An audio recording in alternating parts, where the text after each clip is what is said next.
இனி வீட்லயே பானிபூரி செய்யலாம் எல்லாரும். ஆச்சி பானிபூரி கிட். திருச்சி சமயபுரம் மாரியம்மன் கோவில் சித்திரை தேரோட்ட விழா வெகு விமரிசையாக நடைபெற்று வருகிறது. இது குறித்த விவரங்களோடு இணைகிறார் எமது செய்தியாளர் கதிரவன் விவரங்களை வழங்கலாம். வணக்கம் வாசினி.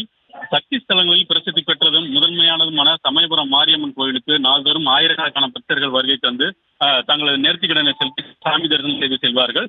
மேலும் சமயபுரம் மாரியம்மன் கோயிலில் ஆண்டுதோறும் நடைபெறும் விழாக்கள் சிறப்பு வாய்ந்தவையாகும்.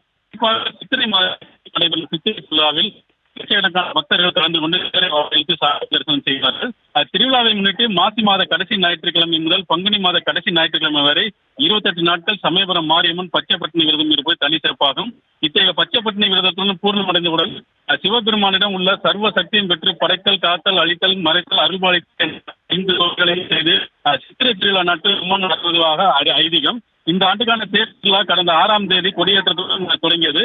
அன்று காலை அம்மன் சிறப்பு கேரளத்தில் புறப்பாடாகி கொடிமரத்தில் முன்பு எழுந்தறிஞர். அதனைத் தொடர்ந்து தங்க கொடிமரத்தில் கொடியேற்றப்பட்டது. இது ஏராளமான பக்தர்கள் கலந்து கொண்டனர். இரவில் அம்மன் கேடையில் இருந்த கோவிலில் வந்து பட்டல் அளித்தார். இதனைத் தொடர்ந்து காலையில் அம்மன். விவரங்களுக்கு நன்றி கதிரவன். இனி வீட்லயே பானிபூரி செய்யலாம் எல்லாரும். ஆச்சி பானிபூரி கிட்.